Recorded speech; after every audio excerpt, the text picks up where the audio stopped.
Hi guys, and welcome to another episode of Iggy's Bodybuilding Camp. In today's video, I wanted to talk about extreme dieting, severe calorie restricting, and people who believe that starving yourself to lose that extra bit of weight is the way to go. And I'm going to use two examples to show you why that isn't the way to go, and then give you a bit of an insight into what I believe is the right approach to losing weight. Now, the two examples I'm going to use are the Minnesota Starvation Experiment, and I'm going to give you an example from my own life where I did an extreme diet, and then hopefully from those two examples you can come to the conclusion why the starvation method is not the way to go. I've made a few notes on the Minnesota Starvation Experiment, so I will refer to them, so apologies if I don't keep eye contact throughout the whole process, but I didn't want to miss out on any of the key points. So Minnesota Starvation Experiment was carried out in 1944 to 1945. It lasted for 12 months and it was carried out by a doctor called Ansel Keys. He took 36 men who had average weight around about 153 pounds or 70 kilos.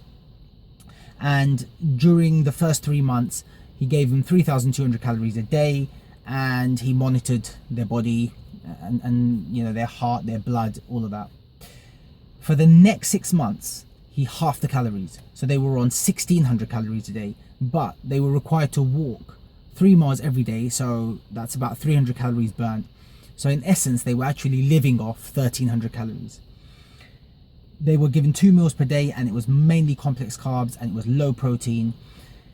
They had unlimited access to chewing gum, water and black coffee, and these guys were drinking loads, 12 cups of black coffee a day. What was the impact? Psychologically, food became the highlight of their day.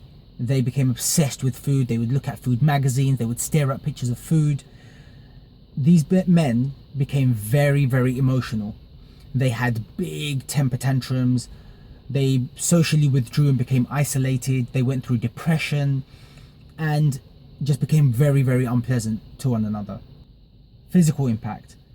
They overall, on average, had a 21% loss of strength. Their metabolism, so their heart rate, slowed from 55 beats per minute to 35 beats. So that's about a 36% drop in heart rate. They had 1 bowel movement a week. Their skin became really coarse. They were suffering from dizziness, muscle soreness, reduced coordination, and they felt cold all the time.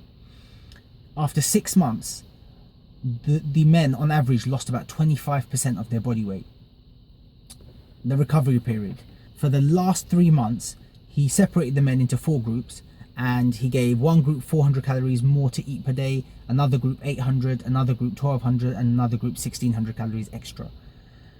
The group that were on 1200 and 1600 calories extra were fine. They were making good recovery.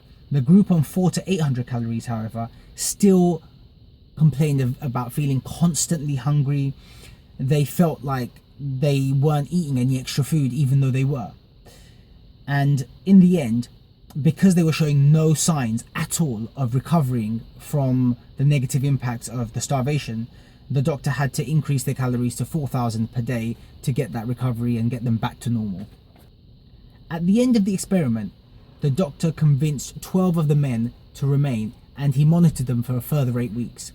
In that time, they could eat an unlimited amount of food, and most of these guys were eating anywhere from 5,000 to up to 11,500 calories per day. They basically went on an all-out binge, and most of them complained that they couldn't satisfy that feeling of hunger and their desire to eat certain foods. Although there were clearly a lot of issues in the short term, in the long term the men went back to normal and they didn't suffer any negative implications. 3 of the men, and this is just a bit of a fun fact, actually became chefs. So their obsession for food just continued and they went into it as a profession. That is the Minnesota Starvation Experiment. And why I've used that as an example is to show you that clearly these men had a reduction in their metabolism. They became socially withdrawn. They became unpleasant. And there was a binge eating culture after the experiment was over. So they're the key points to note here. From my personal experience, I also did what you could classify as the equivalent of the Minnesota Starvation Experiment on myself, but only for a period of 3 weeks. This is when I was obese and I wanted to lose weight. I was really unhappy with myself. So I decided to do this crash diet where I was eating around about 1,000 calories a day. And in 3 weeks, I did lose a ton of weight, but I suffered from all of the things that I've mentioned. My knuckles went dark and my skin went coarse and thick and dry. I was constantly fatigued. I was getting colds. I slept a lot. I had a real bad temper issue. I would go off at my friends, go off at family, and I just didn't want to be around anyone. And all I would do is I'd finish work, I'd go to the gym, and I'd come home and I would just literally lie in bed and not move. After I finished my diet, although I was determined to try and control myself, I couldn't, and I ended up binging. And over the course of about 3 months, I put on so much of the fat back onto my body. And although I didn't go back to square one, it was like I took 3 steps forward and 2 steps back. So, in the end, it wasn't worth it. So in conclusion, quite simply, do not starve yourselves. Don't do these highly restrictive, low calorie, extreme diets, which ultimately don't bring the results you need. Let's say you reduce your calories by 50%.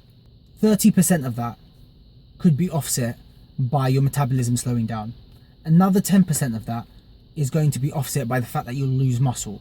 So you basically restricted 50% of your calories to get 10% of the benefit. And even worse, post-diet, inevitably you're going to have a bit of a binge. 99% of people will. And that 10% that you may have benefited from, you'll binge eat and it will have been pointless and you'll be back to square one. So you'll have put yourself through a diet torture, mental torture, for absolutely nothing.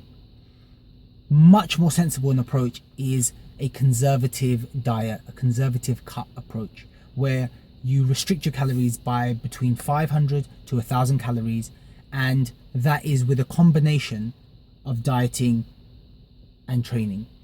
So you don't want to say, I'm going to restrict calories by 1,000 and then I'm going to exercise another 500. No, the combination together should be 500 to 1,000 calories maximum versus your maintenance calories. That is the most sensible approach, and for me, it's the way that I managed to not just lose the weight but keep the weight off, because then when you go back to eating normally, your metabolism hasn't been damaged. You're able to eat normally without accumulating the body fat. You feel better. You don't have that negative binge eating philosophy. You don't have that bad relationship with food, and you just go back to a normal eating lifestyle. Don't starve yourselves. Don't calorie restrict by a crazy amount. Just be sensible in your approach. Everything in moderation. I'll leave it right there. Hope you enjoyed the video. If you did, please give the video a like, share the video, subscribe if you haven't done so, leave a comment. All of your support is hugely appreciated. Keep living the life. Be the best version of yourself that you can be, and I'll see you next time.